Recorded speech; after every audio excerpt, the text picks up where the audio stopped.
أعوذ بالله من الشيطان الرجيم. پناہ مانگتا ہوں میں اللہ کی شیطان مردود سے. بسم الله الرحمن الرحيم. شروع اللہ کا نام لے کر جو بڑا مہربان نہایت رحم والا ہے. اور زمین پر کوئی چلنے پھرنے والا نہیں مگر اس کا رزق اللہ کے ذمے ہے. وہ اس کے رہنے کی جگہ کو بھی جانتا ہے اور جہاں سونپا جاتا ہے اسے بھی. یہ سب کچھ کتاب روشن میں لکھا ہوا ہے. اور وہی تو ہے جس نے آسمانوں اور زمین کو 6 دن میں بنایا اور اس وقت اس کا عرش پانی پر تھا. تمہارے پیدا کرنے سے مقصود یہ ہے کہ وہ تم کو آزمائے کہ تم میں عمل کے لحاظ سے کون بہتر ہے. اور اے نبی، اگر تم کہو کہ تم لوگ مرنے کے بعد زندہ کر کے اٹھائے جاؤ گے تو کافر کہہ دیں گے کہ یہ تو کھلا جادو ہوا. اور اگر ایک مدت معین تک ہم ان سے عذاب روک دیں تو کہیں گے کہ کون سی چیز عذاب کو روکے ہوئے ہے. دیکھو جس روز وہ ان پر واقع ہوگا پھر ٹلنے کا نہیں. اور جس چیز کا یہ مذاق اڑاتے ہیں وہ ان کو گھیر لے گی. اور اگر ہم انسان کو اپنے پاس سے نعمت بخشیں پھر اس سے اس کو چھین لے تو نا امید اور ناشکرا ہو جاتا ہے. اور اگر تکلیف پہنچنے کے بعد آسائش کا مزہ چکھائیں تو خوش ہو کر کہتا ہے کہ سب سختیاں مجھ سے دور ہو گئیں. بے شک وہ ہے ہی خوشی میں مست ہو جانے والا، بڑا فخر جتانے والا. ہاں، جنہوں نے صبر کیا اور عمل نیک کیے یہی ہیں جن کے لیے بخشش اور اجر عظیم ہے. تو شاید تم کچھ چیز وہی میں سے جو تمہارے پاس آتی ہے چھوڑ دو اور اس خیال سے تمہارا دل تنگ ہو کہ کافر یہ کہنے لگیں کہ اس پر کوئی خزانہ کیوں نہیں نازل ہوا یا اس کے ساتھ کوئی فرشتہ کیوں نہیں آیا. اے نبی، تم تو صرف نصیحت کرنے والے ہو اور اللہ ہر چیز کا نگہبان ہے. کیا یہ لوگ کہتے ہیں کہ اس نے قرآن از خود بنا لیا ہے؟ کہہ دو کہ اگر سچے ہو تو تم بھی ایسی 10 صورتیں بنا لاؤ اور اللہ کے سوا جس جس کو بلا سکتے ہو بلا بھی لو. پس اگر وہ تمہاری بات قبول نہ کریں تو جان لو کہ یہ قرآن اللہ کے علم سے اترا ہے اور یہ کہ اس کے سوا کوئی معبود نہیں. تو کیا تم لوگ اسلام لاتے ہو؟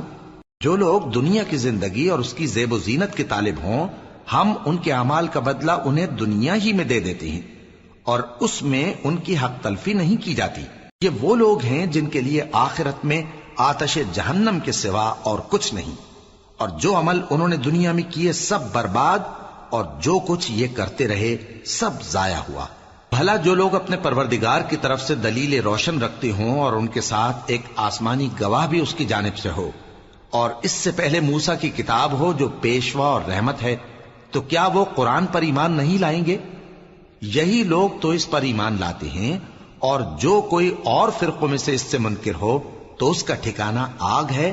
تو تم اس قرآن سے شک میں نہ ہونا، یہ تمہارے پروردگار کی طرف سے حق ہے، لیکن اکثر لوگ ایمان نہیں لاتے. اور اس سے بڑھ کر ظالم کون ہوگا جو اللہ پر جھوٹ باندھے؟ ایسے لوگ اپنے رب کے سامنے پیش کیے جائیں گے اور گواہ کہیں گے کہ یہی لوگ ہیں جنہوں نے اپنے پروردگار پر جھوٹ بولا تھا. سن رکھو کہ ظالموں پر اللہ کی لعنت ہے، جو اللہ کے رستے سے روکتے اور اس میں کجی چاہتی ہیں اور وہ آخرت کا بھی انکار کرتے ہیں. یہ لوگ زمین میں کہیں چھپ کر اللہ کو ہرا نہیں سکتے اور نہ اللہ کے سوا کوئی ان کا حمایتی ہے. اے پیغمبر، ان کو دگنا عذاب دیا جائے گا کیونکہ یہ شدت کفر سے تمہاری بات نہیں سن سکتے تھے اور نہ تم کو دیکھ سکتے تھے.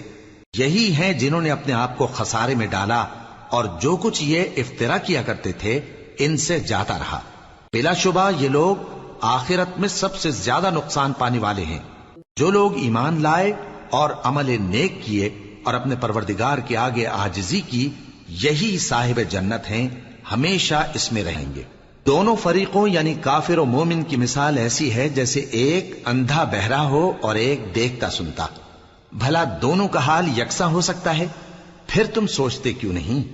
اور ہم نے نوح کو ان کی قوم کی طرف بھیجا تو انہوں نے ان سے کہا کہ میں تم کو کھول کھول کر ڈر سنانے اور یہ پیغام پہنچانے آیا ہوں کہ اللہ کے سوا کسی کی عبادت نہ کرو، مجھے تمہاری نسبت دردناک عذاب کا خوف ہے. تو ان کی قوم کے سردار جو کافر تھے کہنے لگے کہ ہم تم کو اپنے ہی جیسا ایک آدمی دیکھتے ہیں اور یہ بھی دیکھتے ہیں کہ تمہارے پیرو وہی لوگ ہوئے ہیں جو ہم میں ادنا درجے کے ہیں اور وہ بھی سطحی رائے سے، اور ہم تم میں اپنے اوپر کسی طرح کی فضیلت نہیں دیکھتے. بلکہ تمہیں جھوٹا خیال کرتے ہیں۔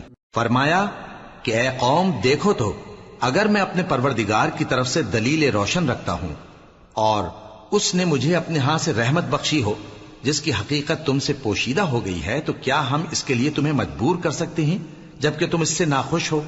اور اے قوم، میں اس نصیحت کے بدلے تم سے مال و زر کا مطالبہ تو نہیں کرتا، میرا صلہ تو اللہ کے ذمے ہے، اور جو لوگ ایمان لائے ہیں میں ان کو نکالنے والا بھی نہیں ہوں، وہ تو اپنے پروردگار سے ملنے والے ہیں، لیکن میں دیکھتا ہوں کہ تم لوگ نادانی کر رہے ہو۔ اے میری قوم، اگر میں ان کو نکال دوں تو اللہ کی گرفت سے بچانے کے لیے کون میری مدد کر سکتا ہے؟ بھلا تم غور کیوں نہیں کرتے؟ اور میں نہ تم سے یہ کہتا ہوں کہ میرے پاس اللہ کے خزانے ہیں، اور نہ یہ کہ میں غیب جانتا ہوں، اور نہ یہ کہتا ہوں کہ میں فرشتہ ہوں، اور نہ ان لوگوں کی نسبت جن کو تم حقارت کی نظر سے دیکھتے ہو یہ کہتا ہوں کہ اللہ ان کو بھلائی یعنی اعمال کی جزا نہیں دے گا۔ جو ان کے دلوں میں ہے اسے اللہ خوب جانتا ہے، اگر میں ایسا کہوں تو بے انصافوں میں ہو جاؤں۔ انہوں نے کہا کہ نوح، تم نے ہم سے جھگڑا تو کیا اور جھگڑا بھی بہت کیا، اب اگر تم سچے ہو تو جس چیز سے ہمیں ڈراتے ہو وہ ہم پر لا نازل کرو۔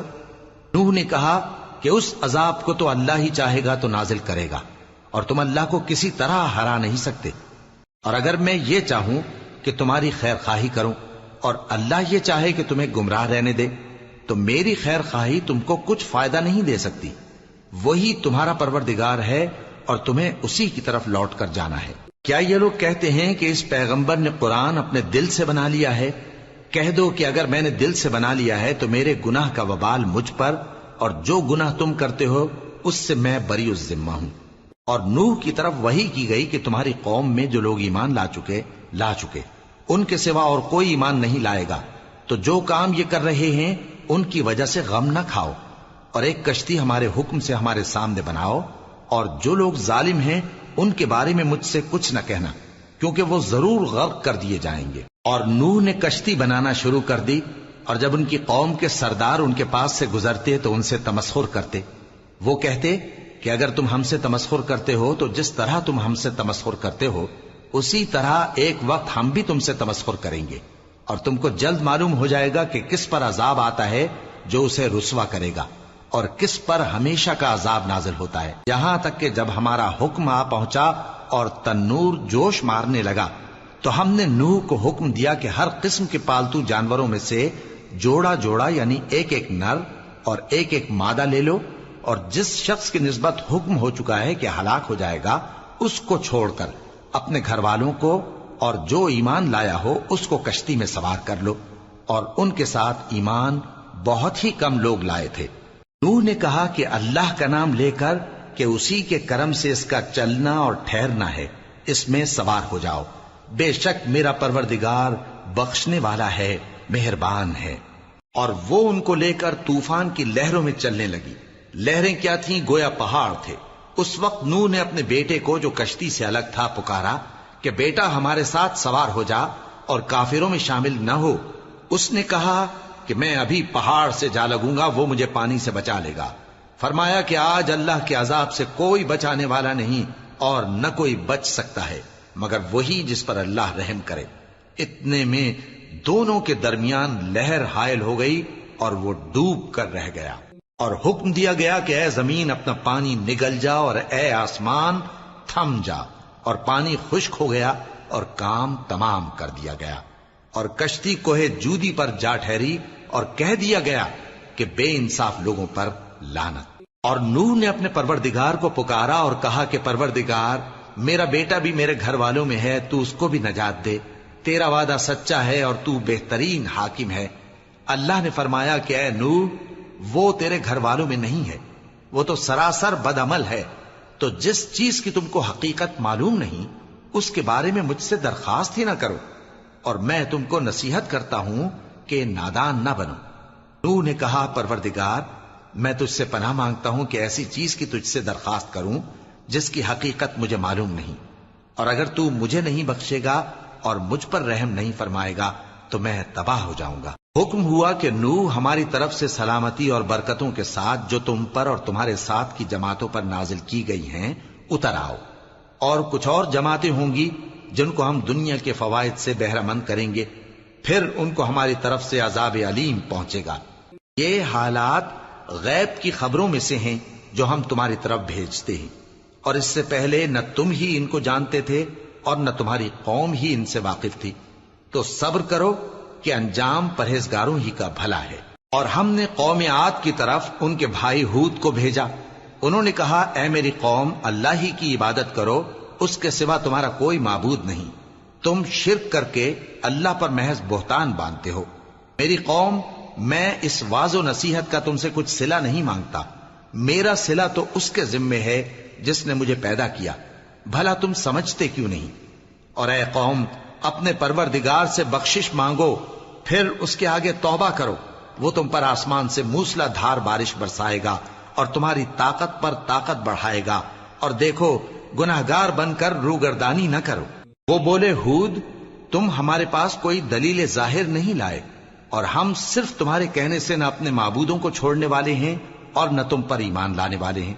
ہم تو یہ سمجھتے ہیں کہ ہمارے کسی معبود نے تمہیں تکلیف پہنچا کر دیوانہ کر دیا ہے۔ انہوں نے کہا کہ میں اللہ کو گواہ کرتا ہوں اور تم بھی گواہ رہو کہ جن کو تم اللہ کا شریک بناتے ہو میں ان سے بیزار ہوں، یعنی جن کی اللہ کے سوا عبادت کرتے ہو، تو تم سب مل کر میرے بارے میں جو تدبیر کرنی چاہو کر لو اور مجھے مہلت نہ دو۔ میں اللہ پر جو میرا اور تمہارا سب کا پروردگار ہے بھروسہ رکھتا ہوں۔ زمین پر جو چلنے پھرنے والا ہے وہ اللہ کے قبضہ قدرت میں ہے، بے شک میرا پروردگار سیدھے رستے پر ہے۔ اب اگر تم روگردانی کرو گے تو جو پیغام میرے ذریعے تمہاری طرف بھیجا گیا ہے وہ میں نے تمہیں پہنچا دیا ہے، اور میرا پروردگار تمہاری جگہ اور لوگوں کو لا بسائے گا، اور تم اللہ کا کچھ بھی نہیں بگاڑ سکو گے۔ میرا پروردگار تو ہر چیز پر نگہبان ہے۔ اور جب ہمارا حکم عذاب آ پہنچا تو ہم نے ہود کو اور جو لوگ ان کے ساتھ ایمان لائے تھے ان کو اپنی مہربانی سے بچا لیا اور انہیں عذاب شدید سے نجات دی۔ یہ وہی قوم عاد ہے جس نے اللہ کی نشانیوں سے انکار کیا اور اس کے پیغمبروں کی نافرمانی کی اور ہر سرکش و متکبر کا کہا مانا، اور اس دنیا میں بھی لعنت ان کے پیچھے لگی رہی اور قیامت کے دن بھی لگی رہے گی۔ دیکھو، قوم عاد نے اپنے پروردگار سے کفر کیا، اور سن رکھو قوم عاد پر پھٹکار ہے جو ہود کی قوم تھی۔ اور قوم سمود کی طرف ان کے بھائی صالح کو بھیجا تو انہوں نے کہا، اے قوم، اللہ ہی کی عبادت کرو، اس کے سوا تمہارا کوئی معبود نہیں۔ اسی نے تم کو زمین سے پیدا کیا اور اس میں آباد کیا، تو اس سے مغفرت مانگو اور اس کے آگے توبہ کرو، بے شک میرا پروردگار نزدیک بھی ہے اور دعا کا قبول کرنے والا بھی ہے۔ انہوں نے کہا کہ صالح، اس سے پہلے ہم تم سے کئی طرح کی امیدیں رکھتے تھے، اب وہ منقطع ہو گئی۔ کیا تم ہم کو ان چیزوں سے منع کرتے ہو جن کو ہمارے بزرگ پوجتے آئے ہیں؟ اور جس بات کی طرف تم ہمیں بلاتے ہو اس کی طرف سے ہم بڑے بھاری شک میں ہیں۔ صالح نے کہا، اے میری قوم، بھلا دیکھو تو، اگر میں اپنے پروردگار کی طرف سے کھلی دلیل پر ہوں اور اس نے مجھے اپنے ہاتھ سے نبوت کی نعمت بخشی ہو، تو اگر میں اللہ کی نافرمانی کروں تو اس کے سامنے میری کون مدد کرے گا؟ تم تو کفر کی باتوں سے میرا نقصان ہی کرتے ہو۔ اور یہ بھی کہا کہ اے قوم، یہ اللہ کی اونٹنی تمہارے لیے ایک نشانی یعنی معجزہ ہے، تو اس کو چھوڑ دو کہ اللہ کی زمین میں جہاں چاہے چرتی پھرے، اور اس کو کسی طرح کی تکلیف نہ دینا، ورنہ تمہیں جلد عذاب آ پکڑے گا۔ مگر انہوں نے اس کو کاٹ ڈالا تو صالح نے کہا کہ اپنے گھروں میں 3 دن اور فائدے اٹھا لو، یہ وعدہ ہے کہ جھوٹا نہ ہوگا۔ پس جب ہمارا حکم آ گیا تو ہم نے صالح کو اور جو لوگ ان کے ساتھ ایمان لائے تھے ان کو اپنی مہربانی سے بچا لیا اور اس دن کی رسوائی سے محفوظ رکھا۔ بے شک تمہارا پروردگار طاقتور ہے، زبردست ہے۔ اور جن لوگوں نے ظلم کیا تھا ان کو چنگھاڑ کی صورت میں عذاب نے آ پکڑا تو وہ اپنے گھروں میں اوندھے پڑے رہ گئے، گویا کبھی ان میں بسے ہی نہ تھے۔ سن رکھو کہ قوم سمود نے اپنے پروردگار سے کفر کیا، اور سن رکھو قوم سمود پر پھٹکار ہے۔ اور ہمارے فرشتے ابراہیم کے پاس بشارت لے کر آئے تو سلام کہا، انہوں نے بھی جواب میں سلام کہا۔ ابھی کچھ وقفہ نہیں ہوا تھا کہ ابراہیم ایک بھنا ہوا بچڑا لے آئے۔ پھر جب دیکھا کہ ان کے ہاتھ کھانے کی طرف نہیں بڑھتے، یعنی وہ کھانا نہیں کھاتے، تو ان کو اجنبی سمجھ کر دل میں خوف کیا۔ فرشتوں نے کہا کہ خوف نہ کیجیے، ہم قوم لوط کی طرف ان کے ہلاک کرنے کو بھیجے گئے ہیں۔ اور ابراہیم کی بیوی جو پاس کھڑی تھی ہنس پڑی، تو ہم نے اس کو اسحاق کی اور اسحاق کے بعد یعقوب کی خوشخبری دی۔ اس نے کہا، اے میرے بچہ ہوگا، میں تو بڑھیا ہوں اور یہ میرے میاں بھی بوڑھے ہیں، یہ تو بڑی عجیب بات ہے۔ انہوں نے کہا، کیا تم اللہ کی قدرت سے تعجب کرتی ہو؟ اے اہل بیت، تم پر اللہ کی رحمت اور اس کی برکتیں ہیں، وہ لائق تعریف ہے، بڑا ہے۔ پھر جب ابراہیم سے خوف جاتا رہا اور ان کو خوشخبری بھی مل گئی تو قوم لوط کے بارے میں لگے ہم سے بحث کرنے۔ بے شک ابراہیم بڑے تحمل والے، نرم دل اور رجوع کرنے والے تھے۔ اے ابراہیم، اس بات کو جانے دو، تمہارے پروردگار کا حکم آ پہنچا ہے اور ان لوگوں پر عذاب آنے والا ہے جو کبھی نہیں ٹلنے کا۔ اور جب ہمارے فرشتے لوط کے پاس آئے تو وہ ان کے آنے سے غمناک اور تنگ دل ہوئے اور کہنے لگے کہ آج کا دن بڑی مشکل کا دن ہے۔ اور لوط کی قوم کے لوگ ان کے پاس بے تحاشا دوڑتے ہوئے آئے اور یہ لوگ پہلے ہی سے انتہائی بےہودہ حرکتیں کیا کرتے تھے۔ لوط نے کہا کہ اے بھائیو، یہ جو میری قوم کی لڑکیاں ہیں یہ تمہارے لیے جائز اور پاک ہیں، تو اللہ سے ڈرو اور میرے مہمانوں کے بارے میں مجھے بے آبرو نہ کرو۔ کیا تم میں کوئی بھی شائستہ آدمی نہیں؟ وہ بولے، تم کو معلوم ہے کہ تمہاری ان بیٹیوں کی ہمیں کچھ حاجت نہیں، اور جو ہماری غرض ہے اسے تم خوب جانتے ہو۔ لوط نے کہا، اے کاش مجھ میں تمہارے مقابلے کی طاقت ہوتی یا میں کسی مضبوط قلعے میں پناہ لے لیتا۔ فرشتوں نے کہا، اے لوط، ہم تمہارے پروردگار کے فرشتے ہیں، یہ لوگ ہرگز تم تک نہیں پہنچ سکیں گے، تو کچھ رات رہے سے اپنے گھر والوں کو لے کر چل دو اور تم میں سے کوئی شخص پیچھے مڑ کر نہ دیکھے مگر تمہاری بیوی کے جو آفت ان پر پڑنے والی ہے وہی اس پر بھی پڑے گی۔ ان کے عذاب کے وعدے کا وقت صبح ہے، اور کیا صبح کچھ دور ہے؟ پھر جب ہمارا حکم آیا ہم نے اس بستی کو الٹ کر نیچے اوپر کر دیا اور ان پر پتھر کی تہ بتہ کنکریاں برسائیں جن پر تمہارے پروردگار کے ہاں سے نشان کیے ہوئے تھے، اور وہ بستی ان ظالموں سے کچھ دور نہیں۔ اور مدین کی طرف ان کے بھائی شعیب کو بھیجا تو انہوں نے کہا کہ اے قوم، اللہ ہی کی عبادت کرو کہ اس کے سوا تمہارا کوئی معبود نہیں، اور ناپ اور تول میں کمی نہ کیا کرو، میں تو تم کو آسودہ حال دیکھتا ہوں، اور اگر تم ایمان نہ لاؤ گے تو مجھے تمہارے بارے میں ایک ایسے دن کے عذاب کا خوف ہے جو تم کو گھیر کر رہے گا۔ اور اے میری قوم، ناپ اور تول انصاف کے ساتھ پوری پوری کیا کرو، اور لوگوں کو ان کی چیزیں کم نہ دیا کرو، اور زمین میں خرابی کرتے نہ پھرو۔ اگر تم کو میرے کہنے کا یقین ہو تو اللہ کا دیا ہوا نفع ہی تمہارے لیے بہتر ہے، اور میں تمہارا نگہبان نہیں ہوں۔ انہوں نے کہا، اے شعیب، کیا تمہاری نماز تمہیں یہ سکھاتی ہے کہ جن کو ہمارے باپ دادا پوجتے آئے ہیں ہم ان کو ترک کر دیں، یا اپنے مال میں تصرف کرنا چاہیں تو نہ کریں؟ تم تو بڑے نرم دل اور بڑے سیدھے ہو۔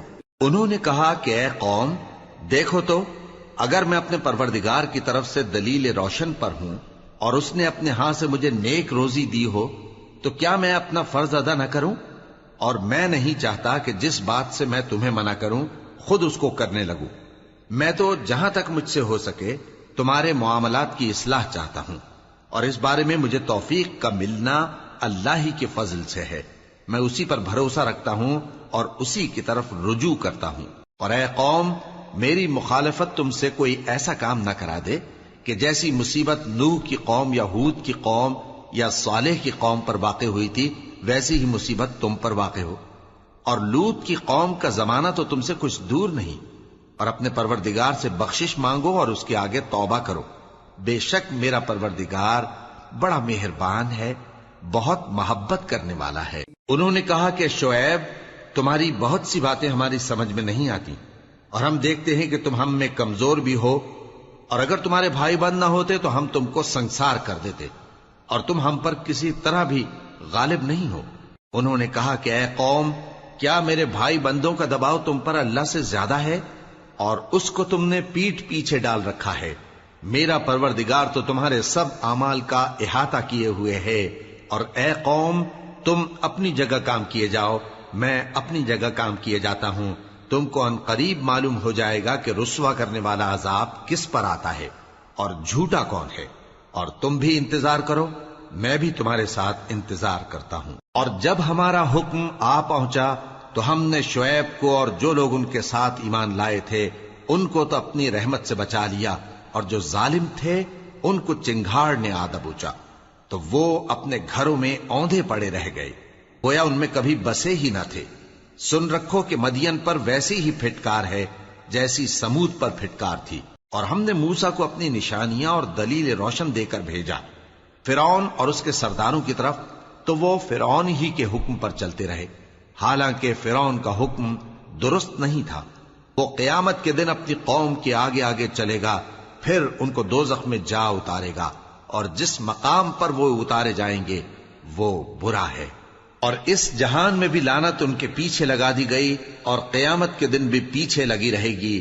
جو انعام ان کو ملا ہے برا ہے۔ یہ پرانی بستیوں کے تھوڑے سے حالات ہیں جو ہم تم سے بیان کرتے ہیں، ان میں سے بعض تو باقی ہیں اور بعض تہس نہس ہو گئیں۔ اور ہم نے ان لوگوں پر ظلم نہیں کیا بلکہ انہوں نے خود اپنے اوپر ظلم کیا۔ غرض جب تمہارے پروردگار کا حکم آ پہنچا تو جن معبودوں کو وہ اللہ کے سوا پکارا کرتے تھے وہ ان کے کچھ بھی کام نہ آئے، اور بربادی کے سوا انہیں اور کچھ نہ دے سکے۔ اور تمہارا پروردگار جب نافرمان بستیوں کو پکڑا کرتا ہے تو اس کی پکڑ اسی طرح کی ہوتی ہے، بے شک اس کی پکڑ دکھ دینے والی سخت ہے۔ ان قصوں میں اس شخص کے لیے جو عذاب آخرت سے ڈرے عبرت ہے۔ یہ وہ دن ہوگا جس میں سب اکٹھے کیے جائیں گے، اور یہی وہ دن ہوگا جس میں سب اللہ کے روبرو حاضر کیے جائیں گے، اور ہم اس کے لانے میں ایک وقت معین تک تاخیر کر رہے ہیں۔ جس روز وہ آ جائے گا تو کوئی شخص اللہ کے حکم کے بغیر بول بھی نہیں سکے گا۔ پھر ان میں سے کچھ بدبخت ہوں گے اور کچھ نیک بخت۔ تو جو بدبخت ہوں گے وہ دوزخ میں ڈال دیے جائیں گے، اس میں ان کو چلانا اور دھاڑنا ہوگا۔ جب تک آسمان و زمین ہیں وہ اسی میں رہیں گے مگر جتنا تمہارا پروردگار چاہے، بے شک تمہارا پروردگار جو چاہتا ہے کر دیتا ہے۔ اور جو نیک بخت ہوں گے وہ بہشت میں داخل کیے جائیں گے، اور جب تک آسمان اور زمین ہیں ہمیشہ اسی میں رہیں گے مگر جتنا تمہارا پروردگار چاہے۔ یہ اللہ کی بخشش ہے جو کبھی منقطع نہیں ہوگی۔ تو یہ لوگ جو غیر اللہ کی پرستش کرتے ہیں اس سے تم شک میں نہ پڑنا، یہ اسی طرح پرستش کرتے ہیں جس طرح پہلے سے ان کے باپ دادا پرستش کرتے آئے ہیں، اور ہم ان کو ان کا حصہ پورا پورا بغیر کچھ کم کیے دینے والے ہیں۔ اور ہم نے موسیٰ کو کتاب دی تو اس میں اختلاف کیا گیا، اور اگر تمہارے پروردگار کی طرف سے ایک بات پہلے نہ ہو چکی ہوتی تو ان میں فیصلہ کر دیا جاتا، اور وہ تو اس کی طرف سے بڑے بھاری شک میں پڑے ہوئے ہیں۔ اور تمہارا پروردگار ان سب کو قیامت کے دن ان کے اعمال کا پورا پورا بدلہ دے گا، بے شک جو عمل یہ کرتے ہیں وہ اس سے واقف ہے۔ سو اے پیغمبر، جیسا تم کو حکم ہوتا ہے اس پر تم اور جو لوگ تمہارے ساتھ تائب ہوئے ہیں قائم رہو، اور حد سے تجاوز نہ کرنا، وہ تمہارے سب اعمال کو دیکھ رہا ہے۔ اور مسلمانوں، جو لوگ ظالم ہیں ان کی طرف مائل نہ ہونا، نہیں تو تمہیں بھی دوزخ کی آگ آ لپٹے گی، اور اللہ کے سوا تمہارے کوئی دوست نہیں ہوں گے، پھر تمہیں کوئی مدد بھی نہ ملے گی۔ اور دن کے دونوں سروں یعنی صبح اور شام کے اوقات میں اور رات کی چند ساعتوں میں نماز پڑھا کرو، کچھ شک نہیں کہ نیکیاں گناہوں کو دور کر دیتی ہیں۔ یہ ان کے لیے نصیحت ہے جو نصیحت قبول کرنے والے ہیں۔ اور صبر کیے رہو کہ اللہ نیکوکاروں کا اجر ضائع نہیں کرتا۔ تو جو امتیں تم سے پہلے گزر چکی ہیں ان میں ایسے ہوش مند کیوں نہ ہوئے جو ملک میں خرابی کرنے سے روکتے؟ ہاں، ایسے تھوڑے سے تھے جن کو ہم نے ان میں سے نجات بخشی، اور جو ظالم تھے وہ انہی باتوں کے پیچھے لگے رہے جن میں عیش و آرام تھا، اور وہ گناہوں میں ڈوبے ہوئے تھے۔ اور تمہارا پروردگار ایسا نہیں ہے کہ بستیوں کو جبکہ وہاں کے باشندے نیکوکار ہوں از راہ ظلم تباہ کر دے۔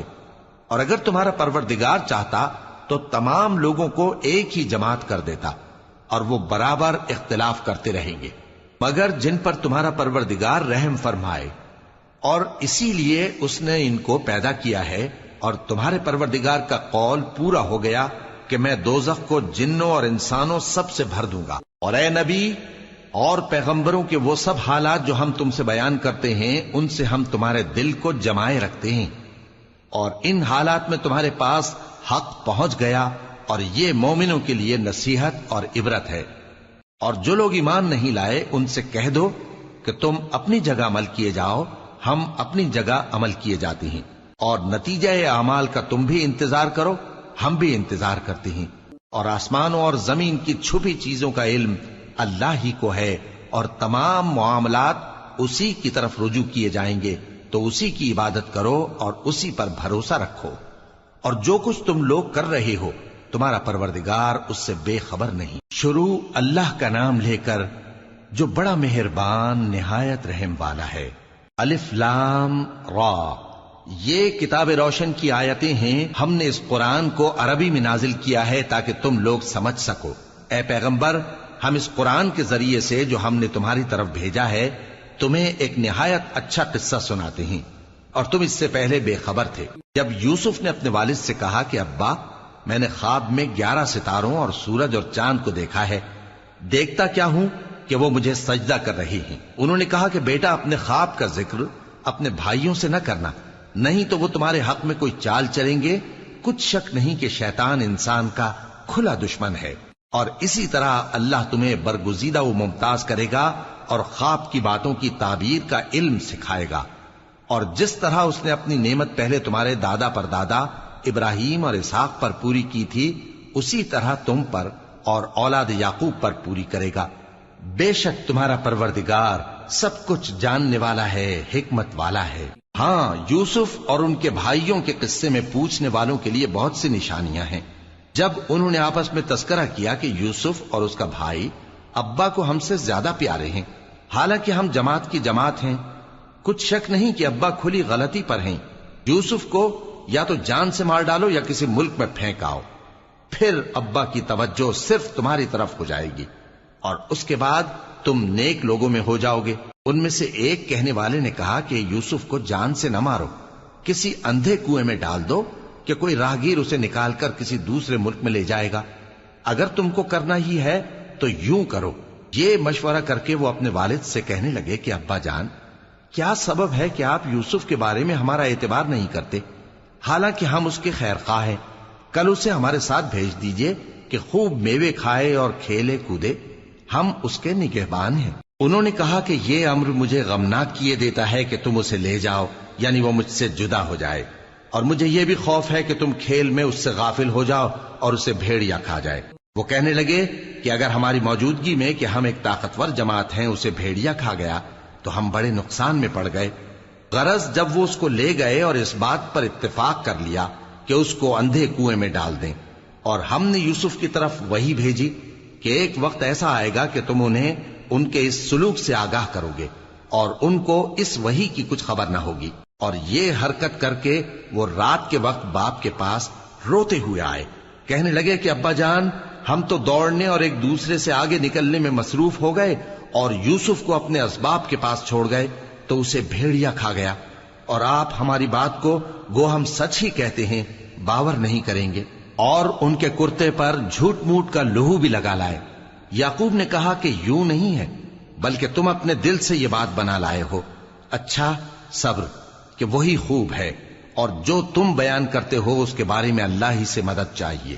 اور اب اللہ کی شان دیکھو کہ اس کنویں کے قریب ایک قافلہ آوارد ہوا اور انہوں نے پانی کے لیے اپنا سقا بھیجا، تو اس نے کنویں میں ڈول لٹکایا، یوسف اس سے لٹک گئے۔ وہ بولا، زہے قسمت، یہ تو ایک لڑکا ہے، اور اس کو قیمتی سرمایہ سمجھ کر چھپا لیا۔ اور جو کچھ وہ کرتے تھے اللہ کو خوب معلوم تھا، اور انہوں نے اس کو تھوڑی سی قیمت یعنی مادود چند درہموں پر بیچ ڈالا، اور وہ اس سے بیزار ہو رہے تھے۔